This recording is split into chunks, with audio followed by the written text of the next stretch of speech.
falar sobre este assunto muito interessante, que são as obras daquele que pratica mentira, as consequências da mentira, tá bom? Vamos falar um pouquinho sobre isso. Eu acho interessante a gente falar a respeito desse assunto, até porque o que está muito ligado à mentira é a corrupção, né?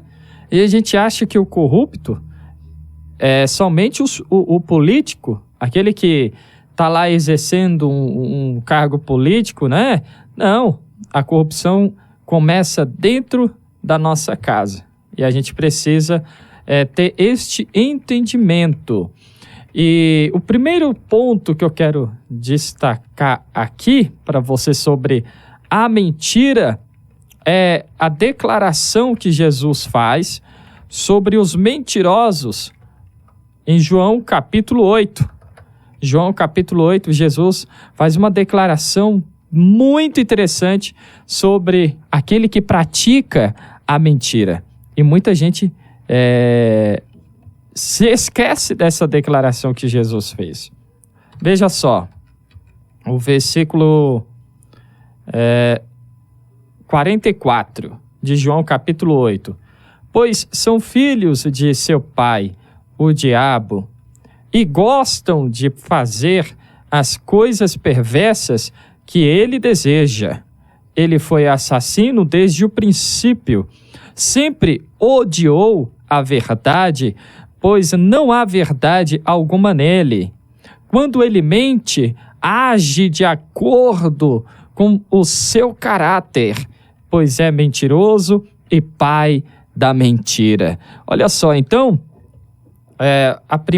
o primeiro ponto que a gente pode destacar nessa nossa conversa, é que um mentiroso, o que pratica mentira, ele está fazendo o desejo, cumprindo com a vontade do diabo. Logo, o mentiroso tem como pai o próprio diabo.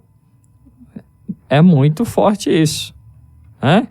Quem pratica a mentira, quem conta mentira, uma mentirinha aqui, outra ali, está cumprindo com a vontade de Satanás. E muita gente dentro da igreja, né, muita gente tendo aceitado a Jesus como Senhor e Salvador de suas vidas, faz isso, pratica a vontade do diabo contando mentira. E o interessante é que essa declaração que Jesus faz, ele não está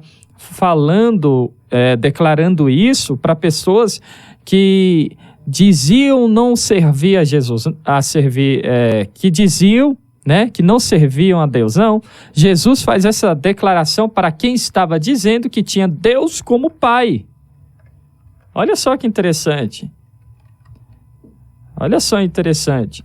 Olha lá, vamos voltar aqui para o versículo 41. Vocês estão imitando o seu verdadeiro pai.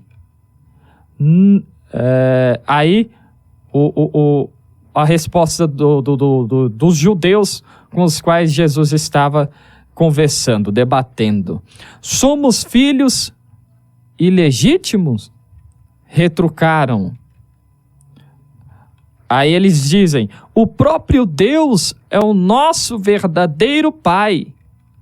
Ao versículo 42, Jesus lhes disse, se Deus fosse o seu pai, vocês me amariam, porque eu venho até vocês da parte de Deus. Não estou aqui por minha própria conta, mas por quem me enviou. Porque vocês não entendem o que eu digo, é porque vocês nem sequer conseguem ouvir. Aí o versículo 44 que a gente leu. Pois são filho de seu pai, o diabo. Olha aí. E gostam de fazer as coisas perversas que ele deseja. Então, Jesus está falando com pessoas que falavam que tinham como pai o próprio Deus. Jesus não estava falando com os ímpios, vamos dizer assim. Ele estava falando com aqueles que diziam que eram filhos de Deus. Ou seja, esta palavra é para nós que servimos ao Senhor e praticamos a vontade, fazemos a vontade do diabo, fazemos a vontade do pai da mentira. Aí eu separei alguns versículos aqui sobre a mentira. Olha só, Provérbios capítulo 12, versículo 17. Provérbios capítulo 12, versículo 17. O que diz a verdade manifesta a justiça, mas a testemunha falsa engana. E quem conta mentira, a Bíblia diz que essa pessoa é abominável e confusa. Provérbios capítulo 13, versículo 5. O justo aborrece a palavra de mentira, mas o ímpio é abominável e se confunde. Olha só que interessante, a Bíblia falando sobre o mentiroso. A Bíblia também diz que esta pessoa é tão perigosa quanto um martelo, uma espada ou uma flecha aguda. Olha só que interessante. Provérbios, capítulo 25, versículo 18. Provérbios, capítulo 25, versículo 18. Martelo e espada e flecha aguda é o homem que levanta falso testemunho contra o seu próximo. A Bíblia também diz que essas pessoas, com suas palavras bajuladoras, causam ruínas. Provérbios, capítulo 26, versículo 28. Provérbios 26, versículo 28. A língua falsa aborrece aquele a quem... a língua falsa aborrece aquele a quem ela tem maravilhado. E a boca lisonjeira opera ruína. Meus irmãos, isso é muito importante, isso é muito profundo e é pouco falado em nosso meio. Porque como a gente falou bastante aqui na semana passada, né, com o pastor Sebastião Ribeiro, a gente gosta de apontar os defeitos de fora. A gente gosta de falar daqueles que estão lá fora, daqueles que não servem ao Senhor. E nós? Como é que a gente fica nessa história toda? Será que não existe ninguém que mente em nosso meio? Será que ninguém nunca contou uma mentirinha? A Bíblia também diz que o mentiroso destrói os mansos. Isaías capítulo 32, versículo 7. Também todos os instrumentos do avarento são maus. Ele maquina invenções malignas para destruir os mansos com palavras falsas, mesmo quando o pobre chega a falar retamente. E diz que o mentiroso conduz as pessoas ao erro. A gente fala muito das pessoas que estão lá fora, mas existem muitos pastores, pregadores, não é? Missionários, cantores, mentirosos em nosso meio, conduzindo as pessoas ao erro. E nós estamos aqui para denunciar o pecado. E o pecado deve ser denunciado até mesmo quando ele existe em nosso meio, não só quando está lá fora. A gente gosta de fazer um barulho danado falando do pecado de quem está fora da igreja, dos ímpios. Quem está lá fora tem que pecar mesmo, está vivendo no pecado. Agora, e nós? A gente acha que denunciar o pecado é somente falar do pecado daquele que não serve a Jesus. Mas denunciar o pecado é também gritar contra o pecado que está dominando o meio evangélico. Jeremias 23, versículo 22 diz o seguinte: eis que eu sou contra os que profetizam sonhos mentirosos, olha aí, diz o Senhor, e os contam e fazem errar o meu povo com as suas mentiras e com suas leviandades, pois eu não os enviei, nem lhes dei ordem, e não trouxeram proveito nenhum a este povo, diz o Senhor. Isso é muito sério. Tem muita gente profetizando, tem muita gente contando sonhos, e Deus está dizendo aqui: eu sou contra os que profetizam sonhos mentirosos, diz o Senhor, e os contam e fazem errar o meu povo com as suas mentiras e com suas leviandades, pois eu não os enviei. Deus não enviou muita gente aí que está contando sonhos, que está profetizando, que está falando e está guiando muita gente ao erro. O interessante também, Salmo 101, versículo 7 diz o seguinte: o que usa de engano não ficará dentro da minha casa. O que profere mentiras não estará firme perante os meus olhos. Aí a gente pergunta, por que tanto escândalo? Por que aparece tanta gente aí que é pastor, que é cantor, que é profeta, que é pregador, e do nada aparece um monte de escândalo a respeito da vida dessa pessoa? Um monte de coisa que estava escondida aparece, vem à tona, porque Deus está falando aqui, o que usa de engano não ficará dentro da minha casa. O que profere mentiras não estará firme diante os meus olhos.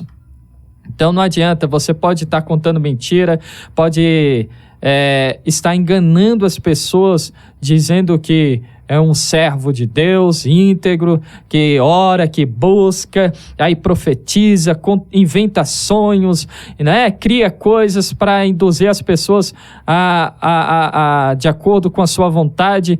E Deus está falando, muito em breve vai vir à tona tudo aquilo que está escondido. Não adianta a gente achar que vai enganar todo mundo e que vai ficar por isso mesmo. Não. A gente pode enganar as pessoas, mas a Deus a gente não consegue enganar, né, pastora Glaucia? Aleluia. Glória a Deus. Sabe o que eu estava pensando? Você falou dos escândalos, né? E infelizmente, né, a gente tem aí ainda na mídia um escândalo mais recente. Grande, vamos dizer assim. Grande, que é o da cantora lá e... todo mundo sabe, é Flor de Lis, não tem problema nenhum em dizer o nome também, né? Mas assim, aí muitas pessoas podem se perguntar: Senhor, se existe o falso profeta, por que tanta gente ficou dentro da igreja tanto tempo sendo enganado? Por que milagres acontecem? Primeiro, o milagre acontece pela fé de quem precisa do milagre. Deus tem de misericórdia e faz. E a outra pergunta, por que tanta gente ficou sendo enganado? Porque aonde existe o falso profeta, existem também aqueles que perecem por falta da graça e do conhecimento. Exatamente assim. Então, a pessoa vai ficando, vai arrebatando ali multidões e vai crescendo aquilo que eles chamam de igreja, né? E aí, agora a gente vê que não é igreja nem nada. Mas Deus, o Deus Todo-Poderoso que nós servimos, o Espírito Santo maravilhoso, não tem parte com a mentira. Uma hora a verdade vem à tona. E é interessante a gente perceber, esse tipo de coisa só serve para a gente se avaliar também. Não adianta quando você descobre um escândalo como esse, ou até uma coisa local, algo dentro da sua igreja, né? Em meio à congregação, em meio aos cristãos que você conhece na cidade. Você se avalie, veja o grau de intimidade que você tem com Deus, porque eu tenho certeza que os que passaram pelo ministério Flor de Lis e viram e tem ali intimidade com o Senhor e buscavam, oravam, Eles não ficaram. Eu tenho certeza. Eles não ficaram para ver tudo isso acontecer. Deus os avisou e antes que eles perdessem a fé, fossem esfriassem na fé, fossem envolvidos em tudo que está acontecendo, que é uma novela gigantesca, eles saíram. É desse jeito. E olha, a mentira é uma erva, é um veneno, né? Plantado na alma da gente. A mentira escraviza, porque é do diabo. Tudo que vem do diabo escraviza. A pessoa inventa uma mentirinha pequenininha. E aí, para encobrir aquela, inventa mais outra. E aí vai se afundando. Eu queria dizer até outra coisa. Sabe, a mentira é uma teia. Você vai se enrolando nessa teia e não acha mais a ponta para poder sair. Isso também destrói. Quantos casamentos destruídos por mentiras que começaram coisa pequena, sabe? Às vezes não é nem mentira de traição. É porque o pastor Sebastião falou aqui na semana passada. A gente, quando vai falar de pecado, só fala do adultério. Só fala de pecado na área sexual. Só é pecado se for na área sexual. Adultério, homossexualismo. De repente você é uma esposa maravilhosa. Dentro de casa faz tudo, cuida da família como ninguém. De repente você é um esposo maravilhoso, não deixa faltar nada, mas mente. Mente. Mas que mentira. Mas pastor, eu não estou adulterando. Eu sou bom, como você acabou de falar. Procuro fazer sempre o melhor. Olha, mas Deus não tem. Para Deus não tem mentirinha e mentirona. Se você chegar, falar assim para a esposa, o marido fala para a esposa, ela fala, por que você chegou tarde, meu bem? Porque eu saí do serviço às 8h30. Olha, saí às 8h30, peguei um trânsito, foi por isso que eu cheguei tarde. Se você saiu às 8 em ponto e diz que saiu às 8h30, Deus já viu que você está mentindo. Vou falar que saí meia hora mais tarde, porque daí ela vai achar que é isso mesmo e não vai implicar. Já é mentira. Já é mentira. E a gente acha que não, isso aí é só uma coisinha à toa, só para evitar briga. Já está mentindo. E a mulher também, quantas mulheres falam assim, eu ouvia muito mulheres dizendo, roubar do marido não é pecado, pegar dinheirinho ali do marido não é pecado. Tem mulher que fala assim, pastora, mas meu marido não me dá, não sei como é que é lá o pastor Henrique com você, mas meu marido não é muito mão aberta não. Tem mulher que não espera. Tem mulher que pega ali, vê 10, vê 5, vai pegando de pouquinho e o marido fala, ué, cadê meu dinheiro que estava aqui nessa carteira? Eu tinha deixado R$20. Aí a mulher ainda pega e fala assim, amor, você gastou, não lembra não? Gastou com as coisas de casa. Aí o marido fica lá na dúvida. Já abriu uma porta enorme para Satanás entrar. Pastor, mas não é tudo dos dois? A mulher pode pegar as coisas do cristão. A vida, o casamento, as finanças, todas as áreas da nossa vida tem que ser o preto no branco. Tem que ser. Às vezes a mulher pegou, precisou ali de última hora, não deu tempo de falar com o marido, a carteira dele estava ali imediatamente. Porque, querido, Satanás é como um leão, que ele vive ali ao nosso derredor, procurando a quem possa tragar. Imediatamente você tem que desligar uma possibilidade de mentira no mundo espiritual. Já corre atrás, liga pro marido e fala, meu bem, peguei ali, tinha uns R$20 na sua carteira, você não sei o que você ia fazer com ele, mas eu precisei para tal coisa. E fala a verdade. Não vai nessa história de... tem muita mulher cristã, queridos, muita mulher cristã querendo ser espertinha dentro de casa. Querendo ser espertinha, mas com uma sabedoria que é do cão, não é do Senhor. Então a gente tem que tomar cuidado, porque a mentira tem destruído igreja, mentira tem destruído famílias, mentira tem destruído, sabe, a nossa vida como um todo, né, Henrique? É verdade. Interessante, olha só, 1 Timóteo capítulo 4, versículo 1 e 2. O Espírito afirma claramente que nos últimos tempos alguns se desviarão da fé, dando ouvidos a espíritos enganadores e a ensinamentos de demônios. Meu Deus, já está acontecendo. Que vêm de indivíduos hipócritas e mentirosos, cuja a consciência está morta. Jesus, olha só, então Deus está falando, né? Que aquele que pratica mentira e ensina essas mentiras ao povo, ele está com a consciência morta. E isso porque o Espírito Santo, ele fala com a gente claramente através de sua voz e também através da nossa consciência. Mas aquele que pratica mentira, vive a mentira, ensina a mentira, matou a própria consciência. Meu Deus. Isso é muito forte. Aí a gente falou aqui, né, que quem mente está fazendo a vontade do seu pai, né, o diabo. A gente viu, João capítulo 8, versículo 44. Agora, ouça a leitura de Mateus capítulo 7, a partir do versículo 21. Nem todos que me chamam Senhor, Senhor, entrarão no reino dos céus, mas apenas aqueles que, de fato, fazem a vontade de meu Pai, que está no céu.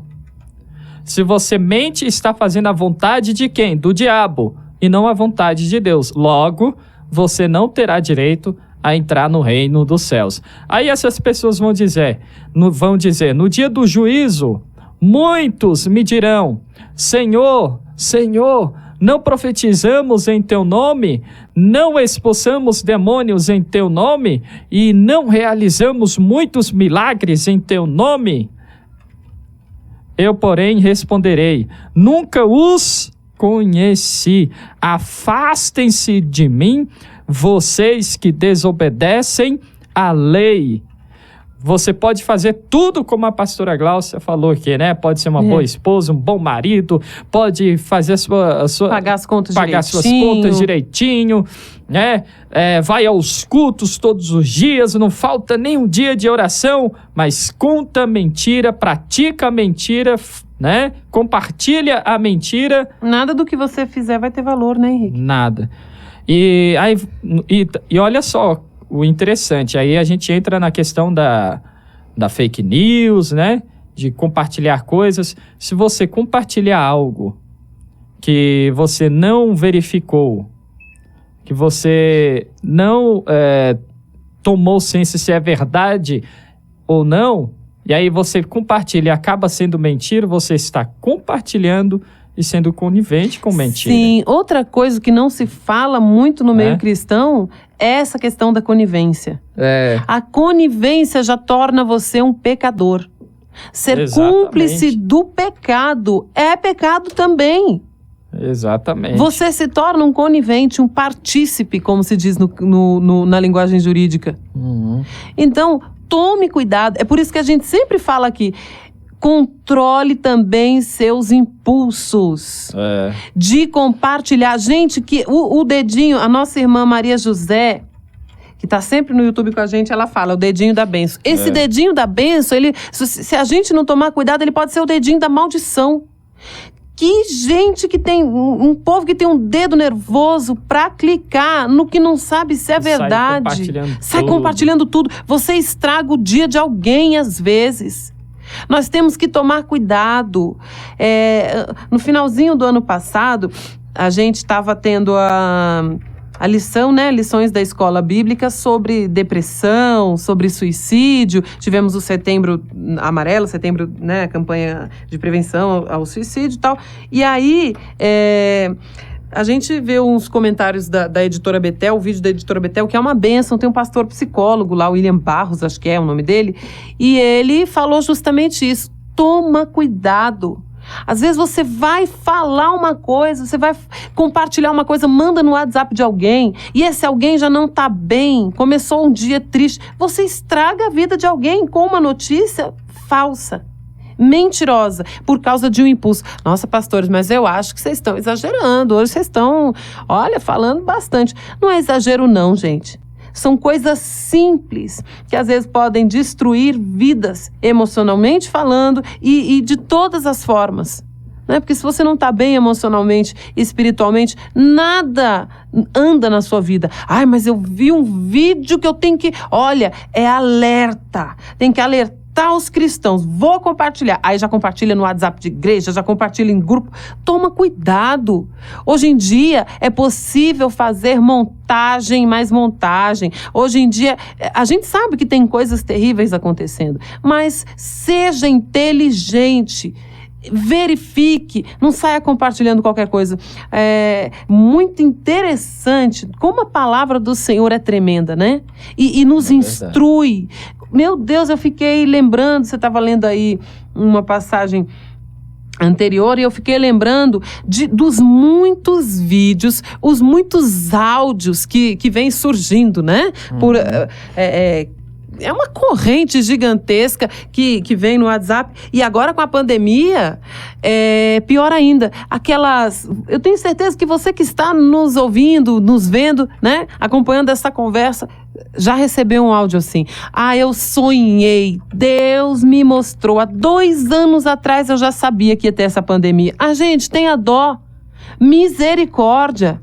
É um povo que aparece contando, você não sabe quem é, você não sabe se é crente de verdade, você não sabe quem é o ser humano, que vida ele tem. Aí você põe aquele dedinho lá e tic, sai compartilhando para tudo quanto é lugar. De repente há um falso profeta ali dizendo: o Senhor tinha me revelado que uma grande tribulação aconteceria na terra 2 anos atrás. Engraçado, quando está acontecendo todo mundo já sabia, né, Henrique? Aí é fácil falar. É fácil falar quando já está acontecendo, né? Por que não falou antes? Uhum. Né? Porque eu creio que Deus possa sim revelar. Sim, nós não estamos dizendo que somos contra a revelação, né, Henrique? Justamente. Que fique bem claro também. Fique bem claro. Deus, nós cremos que Deus pode revelar, né? Mostrar às pessoas o que vai acontecer antes mesmo de acontecer. Sim. Só que quando acontece, aparece um monte que disse que viu o que ia acontecer. Uhum. Né? Se você viu o que ia acontecer e não avisou nada, você está... me desculpa, né? É culpado pelas mortes né, de gente que morreu. Que se Deus mostrou é para você sair avisando. Para você avisar para que as pessoas possam se prevenir, né, possam se salvar. Como acontecia com os profetas, né, na Bíblia. Deus avisava, Deus mostrava, os profetas iam, avisava o povo, quem dava ouvidos se salvava, quem não dava ouvidos, né, acabava se enrolando, vamos dizer assim. Vamos pegar aí como exemplo a grande fome que teve no Egito, e Deus deu o sonho lá, né, a Faraó, e José foi o que, né, interpretou o sonho, avisou o povo, né, se preveniu, e o povo pôde passar por aquela grande fome, por aquela grande escassez, né, com mais tranquilos, porque haviam se prevenido. E tantos outros exemplos a gente tem na Bíblia de pessoas que receberam do Senhor o aviso de coisas que aconteceriam. No Novo Testamento mesmo a gente tem, né? Em Atos mesmo a gente vê Deus mostrando que havia uma grande fome e o povo de Deus se preveniu, o povo de Deus se organizou, ajudou o próximo. E por que depois que acontece as pessoas vêm e falam: Deus me avisou? Né? Se morreu gente, se gente foi prejudicada, você é culpado porque Deus te mostrou e você não avisou. Né? Então fica mais esse detalhe para a gente. E para nós finalizarmos aqui a nossa conversa, Apocalipse 22, versículo 15. Fora ficam os cães. Fora da onde? Do reino de Deus. Não vai entrar, né, no reino de Deus. Não ficará a eternidade ao lado do Senhor. Fora ficam os cães, os que praticam feitiçaria, os que cometem imoralidades sexuais, os assassinos, os idólatras e todos os que amam e praticam a mentira. Para muita gente o versículo termina até a idolatria. Uhum. Né? E a mentira, nunca foi escrito isso daqui. Mas está aqui. Ficam de fora os que amam e praticam a mentira. Que Deus abençoe sua vida. Que você dê ouvidos a essa conversa rápida, mas objetiva. Sim. E se você ama e pratica a mentira, que hoje você seja liberto. Em nome de Jesus. Né, pastor Aguilar? Peça a Deus. Nós temos consciência dos nossos defeitos. Não adianta, a gente pode até se fingir de doido, se fazer de desentendido, mas nós sabemos aonde erramos. Justamente porque Deus nos criou com total inteligência para sabermos disso. Deus nos criou com consciência, né, dos nossos atos. Então, se você mente, mas não pense nas coisas grandes não, se você tem mania de mentir naquilo que é pequenininho, mente para o pastor, pastor, desculpe, cheguei atrasado, porque tive um imprevisto, o pastor estava lá contando com você, você mente porque em vez, o seu imprevisto foi um cochilinho no sofá que te fez perder a hora, você já está mentindo. Coisas pequenininhas, começa a pedir para o Senhor. Pede para o Senhor, desabafa com Ele. Você pode até jejuar em prol da sua vida, para que o hábito de mentir seja cancelado, destruído aí na sua vida, porque a mentira grande começa assim, né? Nas coisas pequenas, vira um hábito, e aí as pessoas vão mentindo, isso se torna um transtorno. Não seja você um mentiroso, não seja você uma mentirosa. Mulheres, fiquem muito atentas ao que eu disse também a respeito dessas mentirinhas. Você tem uma amiga que fala, não menina, vamos lá, vamos ali comigo, não tem problema, é só não contar para o seu marido. Nós temos a nossa individualidade. No relacionamento entre casais, cada um tem o seu espaço, cada um gosta de fazer coisas diferentes do outro, mas não é necessário mentir. Se você mente com os exemplos que eu dei ou com outras coisas, abra mão, renuncie à mentira em nome de Jesus. Em nome de Jesus, seja liberto, seja liberta. E nós estamos aqui trabalhando todos os dias para que você seja edificado, abençoado, em nome de Jesus, pela graça e pelo conhecimento da palavra. Em nome de Jesus, que Deus te abençoe, que Deus derrame graça sobre a sua vida.